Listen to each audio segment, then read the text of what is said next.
Assalamualaikum warahmatullahi wabarakatuh. Alhamdulillahi rabbil alamin, wa bihi nasta'inu ala umuri dunya waddin. Asyhadu an la ilaha illallah wa asyhadu anna Muhammadan abduhu wa rasuluhu la nabiyya ba'da. Allahumma sholli wa sallim wa barik ala sayyidina Muhammad wa ala alihi wa ashabihi ajma'in. Amma ba'du. Ya ayyuhal hadirun, jemaah Masjid Nurillahi rahimakumullah. Ittaqullaha haqqa tuqatih wa la tamutunna illa wa antum muslimun. Qala Allah Ta'ala fi kitabil karim, a'udzu billahi minasyaitonir rajim. Bismillahirrahmanirrahim. Wal asri innal insana lafi khusr illa allazina amanu wa amilus solihati wa tawasaw bil haqq wa tawasaw bis sabr. Bapak Ibu jemaah Masjid Nurillahi yang dirahmati Allah, pertama marilah kita menyampaikan puji syukur kita kepada Allah Subhanahu wa taala yang mana pada kesempatan subuh hari ini pertama kita masih diberikan umur, itu yang paling penting. Kalau tidak ada umur lewat lah tuh. Syukurlah tuh umur masih ada. Kemudian Allah masih berikan kita kesehatan, ya, walaupun tingkatnya mungkin berbeda-beda, tapi kita masih diberikan kesehatan dan kesempatan untuk melangkahkan kaki kita sampai ke masjid ini. Nah, itu kita syukuri. Kenapa? Untuk menggerakkan hati ke masjid itu kan tidak gampang. Nah, mungkin kita ada kesehatan, ada umur, ada kesempatan, tapi tidak. Nah, itu yang kita syukuri. Mudah-mudahan apa yang kita lakukan ini tentunya dijadi sebagai amal yang soleh, yang diridhoi dan diterima oleh Allah Subhanahu wa taala. Amin ya rabbal alamin. Selanjutnya salawat dan salam tidak lupa kita sampaikan kepada junjungan Nabi sallallahu alaihi wasallam yang mengucapkan Allahumma sholli ala sayyidina Muhammad wa ala ali Muhammad. Mudah-mudahan kita selalu menjadi pengikut Rasulullah, selalu menjadikan Rasulullah sebagai suri teladan kita untuk mendapatkan keselamatan hidup di dunia dan di akhirat. Nah, sebelumnya mohon maaf kepada bapak-bapak, ibu-ibu, ya, karena mungkin kedangkalan ilmu. Ya, nanti jangan dibilang pula saya apa namanya itu mengajarkan ikan berenang, itu kan gawat itu.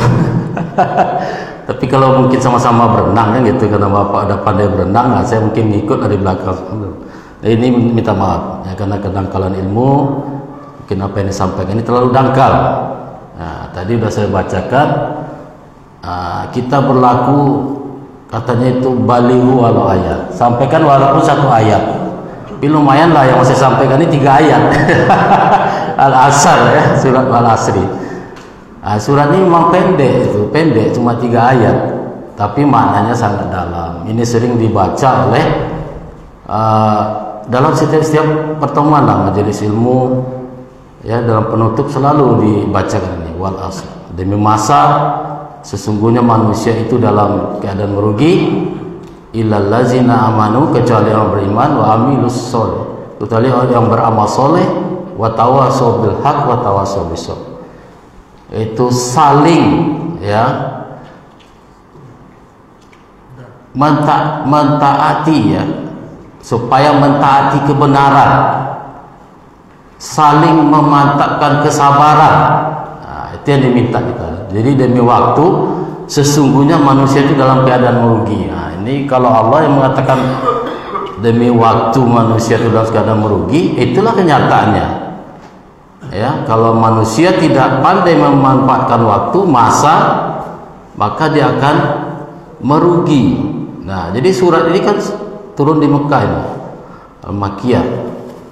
Nah, kenapa sampai turun surat ini, surat Al-Makkiyah ini istimewa, yang surah Al-Asr ini? Ya karena memang kebiasaan-kebiasaan kaum jahiliyah itu, dia suka membuang waktu, menyanyiakan waktu. Jadi waktu itu dibuang sia-sia aja.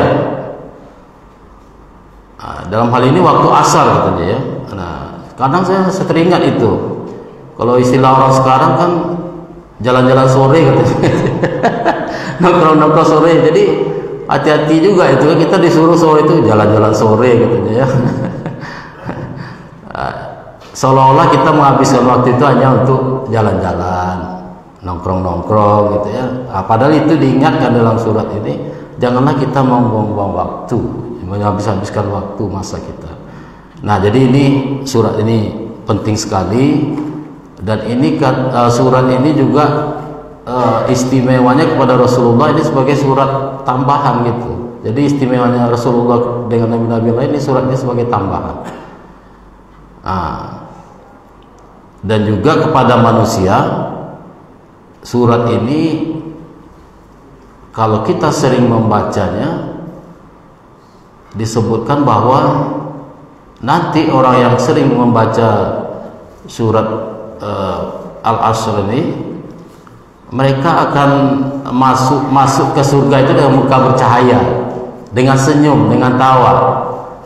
Artinya nggak mungkin juga orang masuk surga itu cemberut ya, tapi dengan sering membaca surah Al-Asr ini, mereka masuk surga itu dalam keadaan bahagia, muka bercahaya.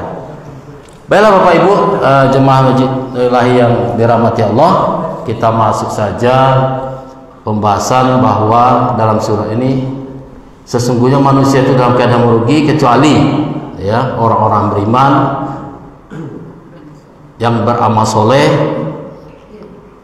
yang saling nasihat-menasihati dalam ya menaati kebenaran, dalam memantapkan kesabaran. Ada dua di sini. Pertama adalah saling nasihat-menasihati. Ternyata kita memang menjadi kewajiban kita untuk saling menasihati. Nah, ada dua hal yang paling penting dalam saling menasihati ini. Dua hal ini yang sering terjadi pada kita. Pertama, kita sering menasihati orang lain. Yang kedua, kita sering dinasihati orang lain. Nah, mana yang paling enak, Bu? Menasihati orang lain atau dinasihati orang lain? Nah, itu diingatkan ya, saling menasihati. Tapi mana yang paling sering? Yang paling senang hati kita mana? Menasihati orang lain. Tapi kalau dinasihati orang lain, itu agak apa sih gitu ya. Dan ada yang paling berat lagi, Bu, yang tidak pernah kita lakukan, menasihati diri. Ini yang paling berat. Jadi menasihati orang lain, dinasihati orang lain, yang paling berat lagi menasihati diri kita sendiri. Pernah tidak itu kita lakukan? Pernah tidak? Jarang itu. Pasti kita sering nampak menasihati orang, atau sesekali kita dinasihati orang. Pernahkah kita menasihati diri kita sendiri? Itu yang berat. Marah kita kepada diri kita sendiri. Pemalih wana, jago nak nama, tinggal solat. Solat tahajud tinggal, pemalih wana, nak mau tinggal solat. Jarang kita menasihati diri sendiri. Janganlah model itu. Nanti orang marah, orang tersinggung, orang begini, itu jarang. Jadi itulah yang paling diingat. Kenapa kita saling sehat menasihati? Karena itu tadi, kita sering menasihati orang lain, kita sering dinasihati orang lain. Tapi coba-coba kita balikkan, bagaimana kita menasihati diri sendiri. Nah, nasihat dan menasihati ini juga termasuk bagian daripada dakwah.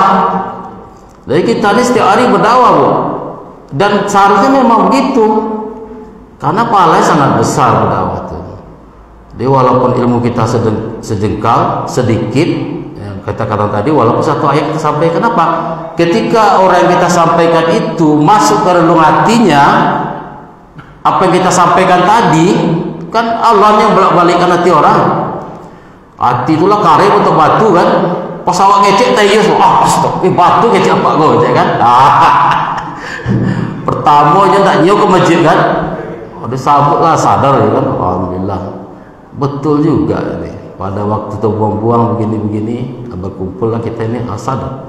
datang dia, Pak. Selama dia datang beribadah tuh, itu peran bapak sangat besar. Jadi ibu-ibu juga begitu. Makanya dalam mengajak, saling menasihati itu mengajak orang berdakwah. Kita mulai dari diri kita dulu, mantapkan diri kita dulu datang ke masjid dia. Mulailah kita berdakwah lagi ke keluarga kita dulu. Kalau ibu udah rajin ke masjid, apa aja lupa. Jangan biar nampak di rumah surah. Terbawa apa? Ibu lah berpalu. Apalah rajin ke masjid ini. Atau apa dulu ke masjid terbawa ibu kan? Apa palu? Tiap hari berpalu. Sampai apa meninggal? Masih sholat di masjid kok. Barulah keluarga kita kan gitu. Jadi nasihati diri kita dulu, keluarga kita, barulah terbawa orang lain. Dan dakwah yang paling hebat itu sebenarnya bukan menasihati dinasihati tadi. Dakwah yang paling hebat itu teladan, Bu. Itu. Jadi dakwah yang paling hebat itu teladan, bukti nyatanya itu. Jadi anak-anak kita pun di rumah, istri, suami, itu karena nengok kita. Kita tuh tidak perlu sebenarnya menyuruh, rajinlah ke masjid, ini. Kita tengokkan aja. Kita rajin ke masjid, datang ke masjid. Tentu ada perubahan pada diri kita. Seperti Ustaz bilang semalam ini kan. Allah tiba-tiba lah eloknya laki gue sejak ke masjid ilahi gitu. Aduh apa kok? Tanda-tanda mati tuh gitu. Tapi itulah yang namanya tauladan tadi. Sejak kita ke masjid, mungkin banyak perubahan pada diri kita, lebih baik, lebih tenang. Biasanya gitu. Masjid kan tempat yang tenang itu seharusnya perubahan sikap kita juga seperti itu. Jadi tadi itu dia tauladan itu yang dakwah yang paling hebat. Rasulullah kan seperti itu. Dengan tauladan Rasulullah itulah pengikut jadi banyak. Tidak perlu Rasulullah marah-marah, tidak perlu keras-keras. Rasulullah disakiti juga Rasulullah biasa aja, tenang aja. Tetap juga memberikan kebaikan manfaat pada orang lain. Akhirnya orang pikir begini saja orang tetap baik, tetap begini ya. Akhirnya kebenaran itu, apa kata orang sekarang, kebenaran itu akan menemukan jalan. Kan gitu kata orang sekarang. Kebenaran itu akan menemukan jalannya. Apa artinya? Teladan yang kita berikan itu orang akan paham sendiri, Bu. Nah, dalam kehidupan sehari kan seperti itu orang. Macamlah sangka orang ke awak, macamlah buruk sangka orang ke awak, macamlah tuduh orang ke awak. Lama-lama dia mikir sendiri. Tak ada orang tuh model itu dah. Biasa aja, baik aja dia. Senyum juga dia sama awak. Baik aja dia sama awak. Tak pernah akhirnya lulus sendiri. Nah itu. Jadi Bapak Ibu yang dirahmati Allah, itu tadi nasihat menasihati itu bagian daripada dakwah. Mari kita menasihati itu sebagai bagian dari dakwah kita.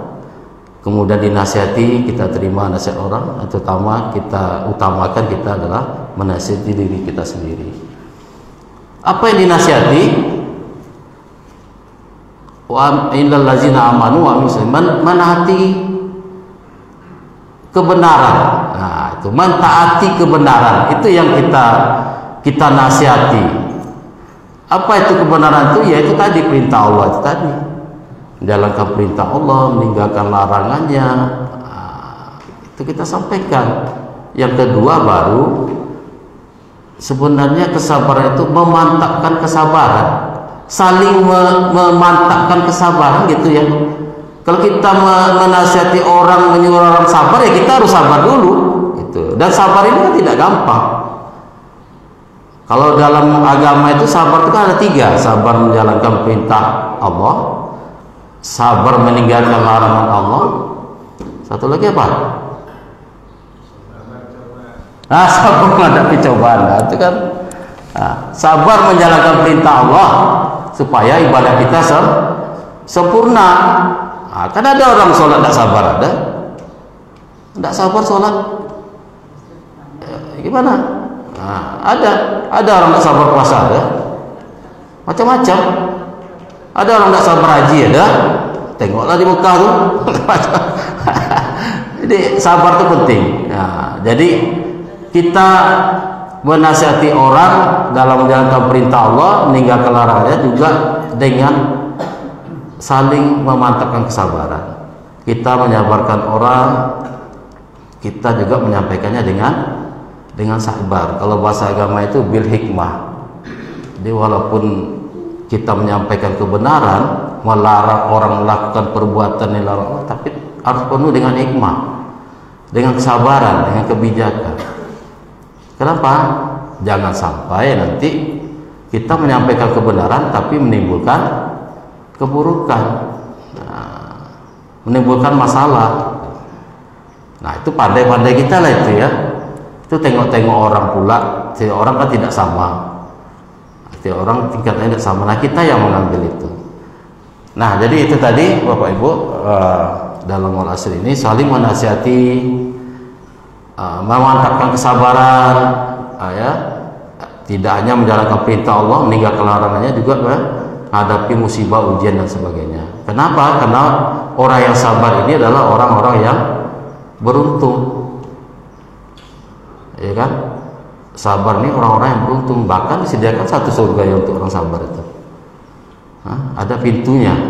Yang orang sabar hidupnya tuh, ya, sabar dalam kebenaran, ya, mendapatkan. Nah jadi itu Bapak, demi masa sungguhnya manusia itu dalam keadaan merugi. Nah ini kan asar, ya, asar itu kan dah sore. Jadi maknanya itu asar itu sore itu udah apa tuh? Lah, udah di ujung. Tuh, udah di ujung.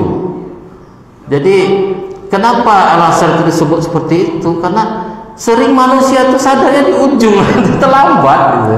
Terlambat. Udah di ujung-ujung baru nak nyio, baru tekanan. Baru nak nyio habis-habisan all out berabadah kayak gitu. Jadi kalau manusia kata itu Bu ya, maaf Bu ya, itu pensiun kata itu. Kita udah mau pensiun nih. Bukan mengatakan kita udah pensiun rajin beribadah, tidak. Tapi ingat masa itu nanti ada masa yang di penghujung. Jangan sampai udah sampai di situ ndak juga. Gitu. Ndak juga sadar. Kan sering manusia dalam penghujung baru sadar. Nah, itu diingatkan. Jangan demi masa itu manusia dan kadang merugi karena waktu udah sampai ke ujung. Makanya saya sering nasihati teman-teman tuh Pak. Kalau udah masih 10 tahun, nah itu mau pensiun, anggaplah diri itu udah pensiun. Nah, itu saya bilang gitu, jangan udah tinggal setahun baru awaknya pensiun kerajaan ibadah aja nggak gitu ya. Kenapa? Karena waktu ini harus dimanfaatkan. Itu wal asr tadi, waktu dimanfaatkan seefektif mungkin. Selagi kita bisa, nah katanya kan selagi kita masih punya umur, kan gitu, manfaatlah itu untuk beribadah. Selagi kita punya kekuatan, kesehatan, kesempatan, punya kemampuan materi itu semua, langsung saja dari awal kita melaksanakan ibadah. Nah itu makanya dalam surat demi masa ini banyak kan, ada wal asri, wal fajri, wal duha, wal laili. Wal fajri itu kan di awal, baru kehidupan dimulai. Ada diingatkan Allah dari masa manusia telah memanfaatkan masa. Dari fajri baru mulai baru. Apa maknanya itu? Supaya manusia beriman dan beramal soleh itu mulai dari awal-awal. Segera, gitu. Jadi dimulai dari pagi ke kitanya, udah bangun pagi itu bersegera ke masjid, sholat sunat fajar. Jadi beriman, beramal soleh itu diwujudkan dari awal, sebisa mungkin, secepat mungkin. Kita mulai beriman dan beramal soleh itu dari awal. Yang kedua apa? Ya masalah waktu. Semakin muda kita beramal semakin bagus. Dimulai dari muda itu lebih bagus. Tidak hanya masanya siapa duluan, tapi lebih muda lebih bagus. Karena anak-anak muda yang rajin itu yang nanti akan didulukan oleh Allah. Nah, ini anak muda rajin nih ke masjid, rajin beribadah. Nah, dulu aku lah tua rajin beribadah, aku biasa ya. Jadi besok dia kira gitu, aku anak muda rajin beribadah. Ini dulu kan nih, tidak semua anak muda bisa seperti ini. Apa artinya? Dia mau memanfaat waktunya. Selagi dia muda, selagi waktunya ada, itu tadi. Lebih awal ya. Semakin dini dia beramal ibadah, beramal soleh itu lebih bagus. Semakin muda semakin bagus, selebih dulu makin bagus, jangan ditunggu-tunggu, Bu. Makanya beramal ibadah itu jangan ditunggu-tunggu. Sama lah kita mau berkorban, ya kan, ya tunggu-tunggu. Kok ada yang peragu lah kok, mangga lo korban waktu ini kok, kan itu banyak mah ada 1,5 juta, cak beli hasil oleh. Itu sebenarnya ada kesempatan kita korban ya korban. Ya sama lah nih haji, umroh, kan itu. Jadi kalau ibu bapak tanya, mangga orang rumah umroh surang, itu tadi kesempatan surang orang ini gitu. Jadi pasnya tunggu dua-dua, tak jadi-jadi orang kayak itu. Banyak witi itu. Kau teragak lo anak onda baru bahasa saya lah tuh. Naik onda urang kayak gitu. Itu sebenarnya itu ya. Kalau ditunda-tunda pasti ada tuh banyak ada enggak jadi ya angus. Jadi beribadah juga begitu, selagi kita lebih awal lebih bagus. Makanya beruntunglah orang-orang yang mulai beribadah itu dalam waktu paling utama. Ya, sholat juga begitu kan, siapa yang utama, siapa yang duluan ke masjid juga seperti itu. Kemudian usia semakin muda ya semakin bagus. Itu wal fajri, itu di awal kita sudah dibilang itu. Manfaatkanlah waktu itu pagi. Ada lagi apa? Yang beramal soleh kita sedekah subuh kan. Utama, pahalanya juga sangat besar. Jadi tidak hanya datang ke masjid, kita beramal. Banyak kegiatan-kegiatan yang di awal itu dari pahalanya sangat besar. Bumi dan sisinya kata Allah kan gitu. Jadi orang yang utama itu mendapatkan pahala yang juga besar di sisi Allah. Hari Jumat juga begitu, siapa yang datang duluan, yang di depan itu pahala lebih besar pada yang datang kemudian, yang terlambat dan sebagainya. Nah itu Pak ya. Jadi wal fajri itu juga mengingatkan kita ya, lebih awal, lebih dulu, lebih dini, selagi muda ya kita beramal. Usahakan gitu. Jangan sia-siakan waktu, karena waktu tidak terulang. Berbuat baik kita, itulah jadi pahala kita, itulah yang dihitung nanti. Tidak malah curang kita ya kuranglah nilainya. Dari awal wal fajri. Jadi awalkan, niatkan dari awal kita tidak mau rugi dalam beramal ibadah ini kepada Allah Subhanahu wa taala. Nah, kemudian barulah masuk waktu duha kan, buat duha, wal fajri buat duha. Udah mulai kita beraktivitas, diingatkan lagi. Ini waktu duha, jangan dibuang-buang waktu duha. Kita akan bekerja mencari rezeki. Tetap dulu kita ibadah kepada Allah Subhanahu wa taala. Apa supaya rezeki kita itu diridhoi, dimudahkan oleh Allah. Kita selalu mengingat Allah. Nah, kalau orang kerja dimulai dengan duha, selamatlah hidup di dunia akhirat ya lah. Karena dia ingat Allah dulu, dia mulainya bekerja. Kalau enggak, kan godaan banyak. Godaan banyak. Supaya apa? Kita bekerja mencari rezeki itu tetap ingat kepada Allah Subhanahu wa taala, menjaga diri kita supaya kita mendapatkan rezeki yang baik, rezeki yang halal, dan bekerja itu tetap dalam niatnya beribadah kepada Allah Subhanahu wa taala, mendapatkan pahala, bermanfaat bagi orang lain. Jadi wadduha wal fajri wal duha, itu wal asri tadi. Asri, masa asar yang sudah diambang udah sore itu. Kita ingat itu selalu. Waktu masanya itu kita udah harus siap-siap memperbanyak amal ibadah kita. Nanti terakhir masuklah wal laili malam. Jadi awal kita mulai di wal fajri, kita beraktivitas di wadduha, wal asri mengingat kita, wal laili ini udah malam, udah gelap. Itu kalau dalam Islam arti itu tadi udah masa ujung, itu udah ibaratnya kita udah dalam keadaan mati dalam kubur lah, tuh gelap. Manfaatkanlah waktu malam itu.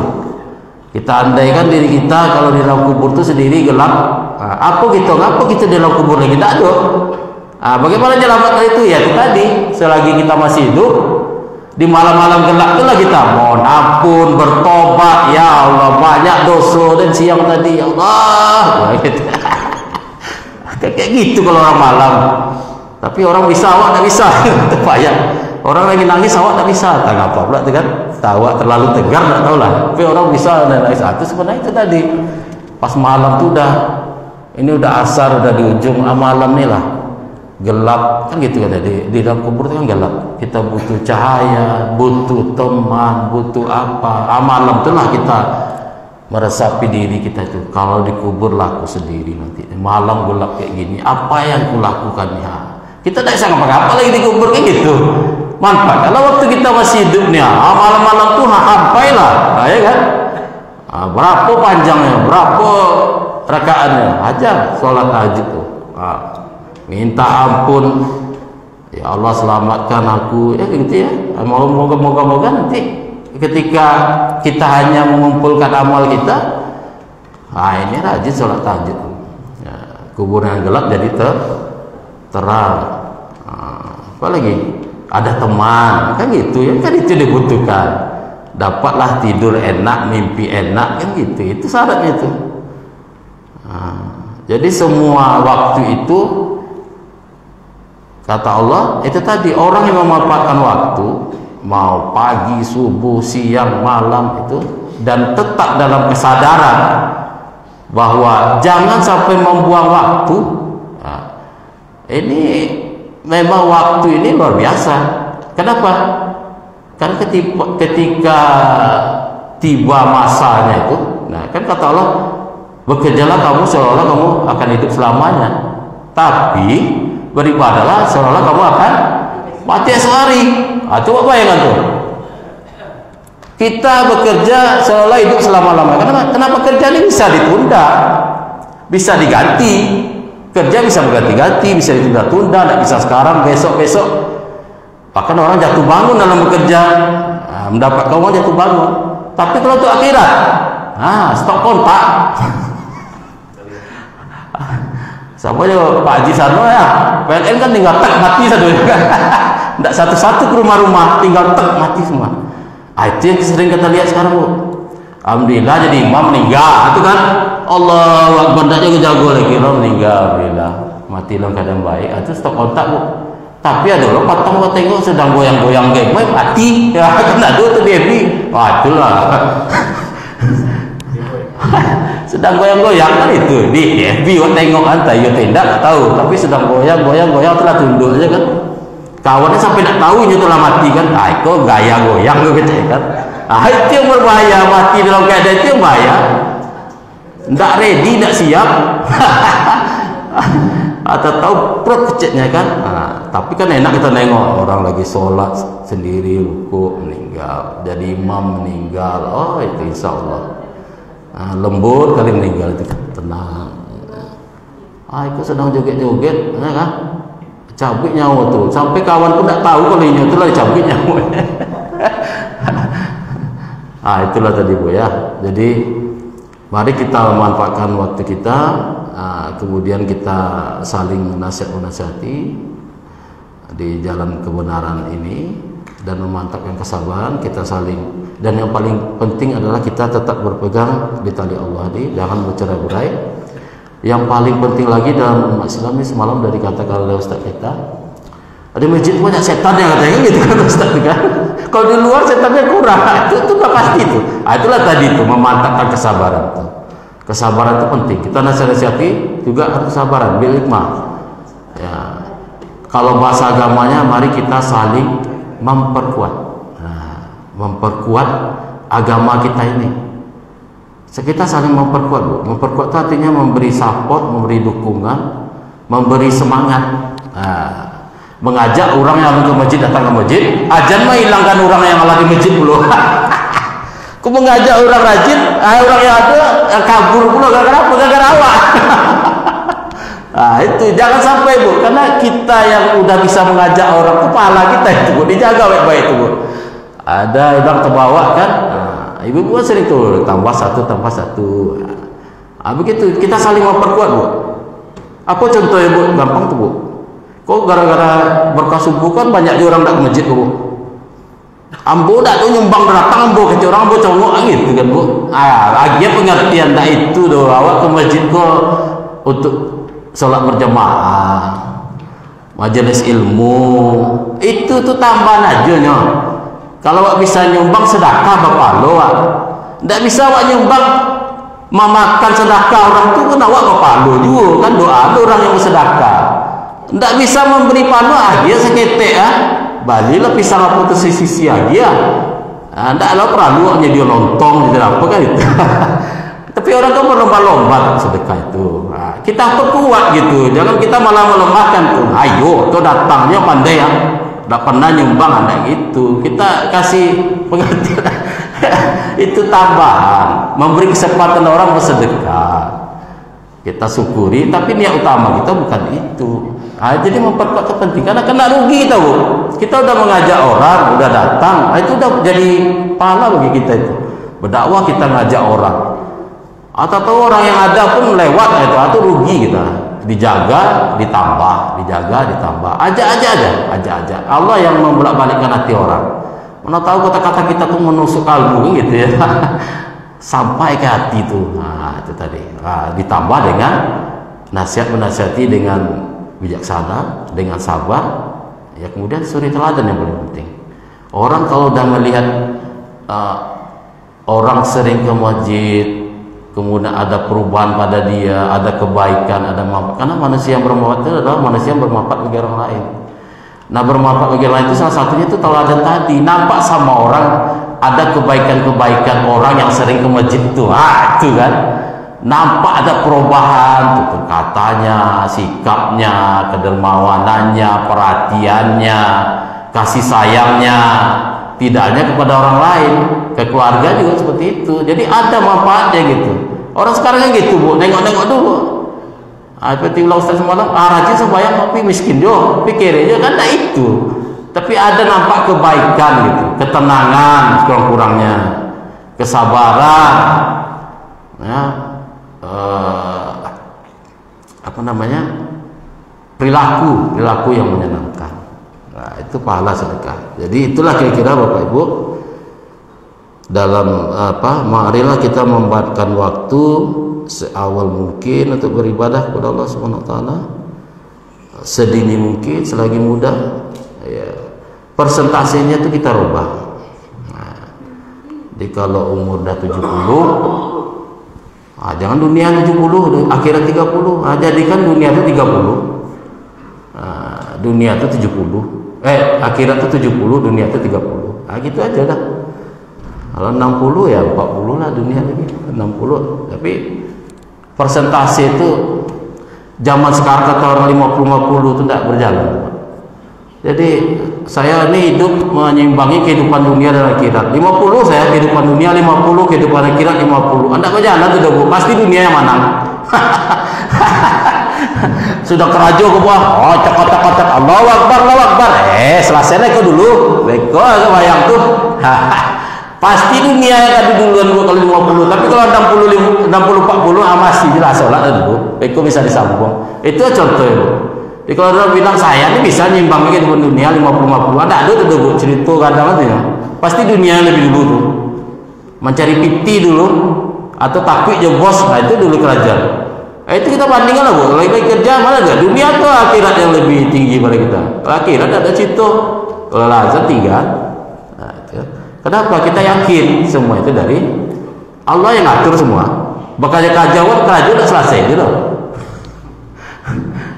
Seketik lah tinggal pengetik awak kan. Error siap tuh. Error 3 jam, tinggal sholat 1/2 jam ya. Gitu kalau Allah berkehendak tuh. Tapi kan itu berat tuh. Lama kita mengapakan. Mungkin itu aja lah Bu ya.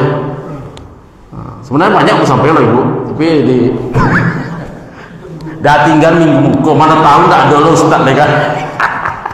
Kalau seperti cadangan kan gitu Bu. Tak boleh banyak-banyak. Tak seketek. Itu aja Bu ya. Jadi wal asri ini sering dibaca oleh sahabat-sahabat. Jadi kalau sahabat bertemu mengucapkan salam, kalau berpisah biasanya membaca surah Al-Asr, mengingatkan kembali.